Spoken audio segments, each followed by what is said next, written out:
Hello, everyone, and welcome to our show, Ask an Expert, where I get to ask the questions and an expert will get to answer them. My name is Peter Weaver, and I'm with Engel & Folkers in Savannah, Georgia.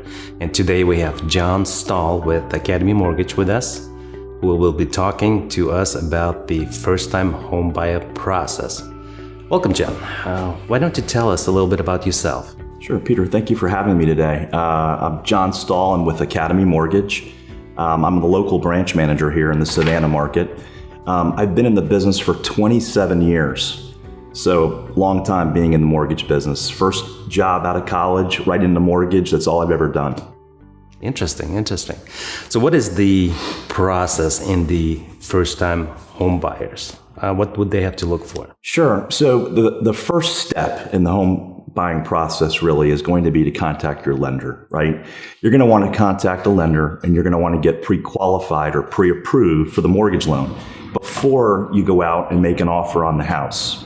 That way you know exactly what you're going to be getting into as far as monthly mortgage payment, what your out-of-pocket expense is going to be regarding down payment, closing costs.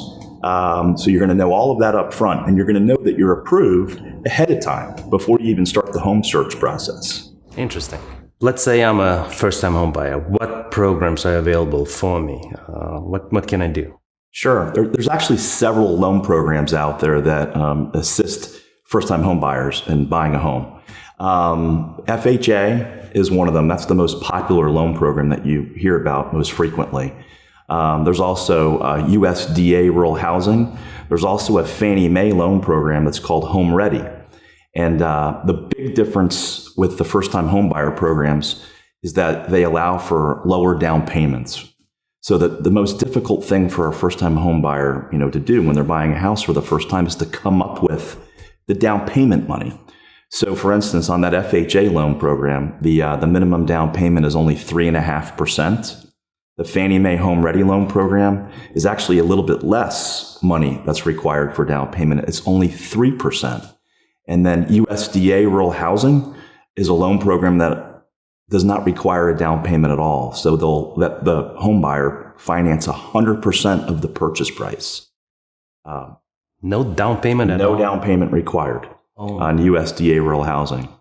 There's the other loan program too is a VA mortgage loan. So VA mortgage loans are available to active duty, retired military personnel that have VA loan eligibility.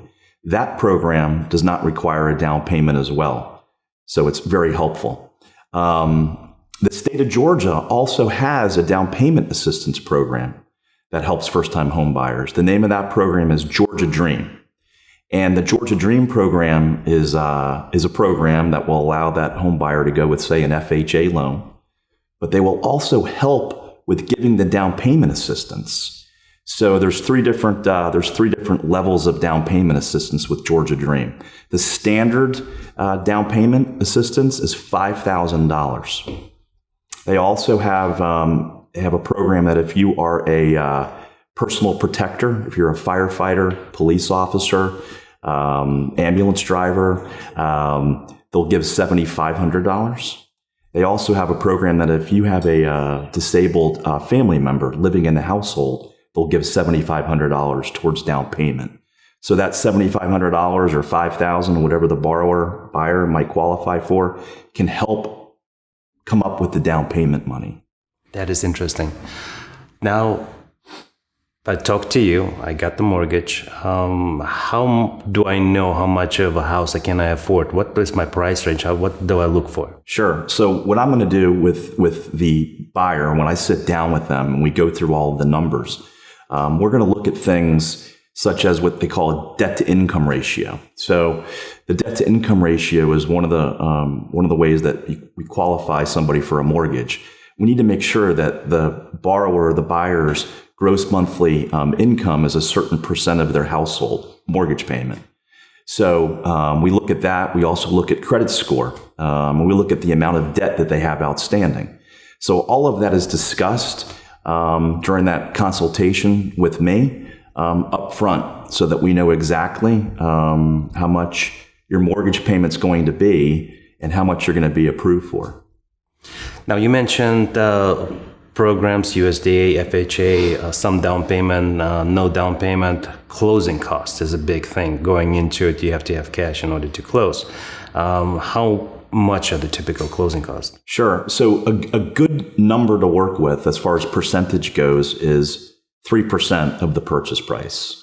So typically your closing costs and also prepaid costs, which are items like homeowners insurance and property tax escrow, things like that, going to work out to be about 3% of the purchase price. Interesting. So let's say scenario, just got a job, just got married, kid on the way. How can I don't have much savings. How can I get assistance with the closing costs? So what you can do is you can get the seller to pay closing costs.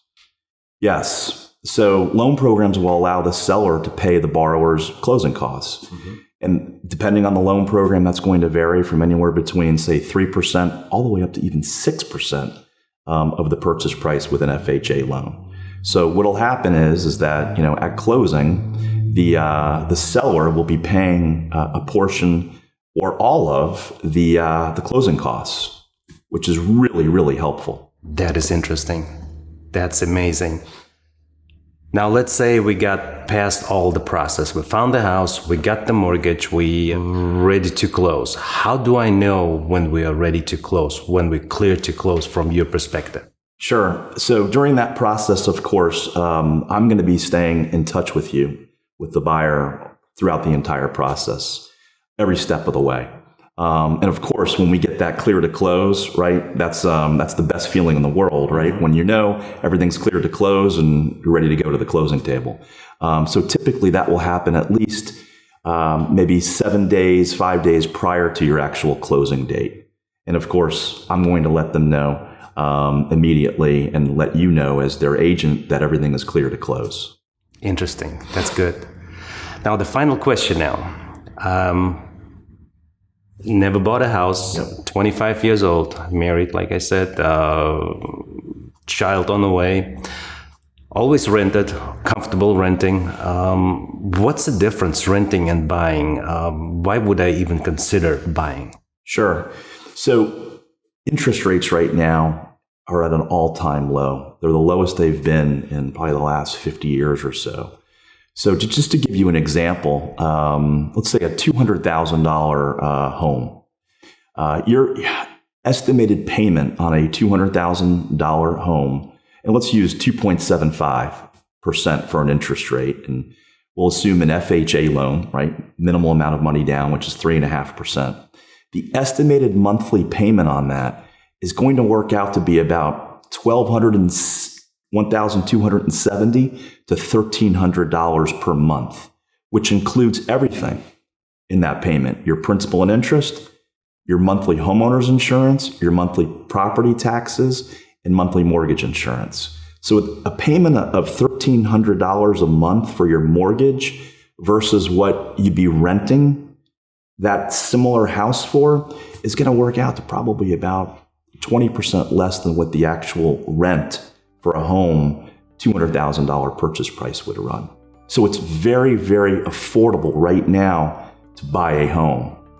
So your rent is what, for 2-bedroom, 2-bath? You have $1,800, and your mortgage is $1,270. You have a saving of $330 right there.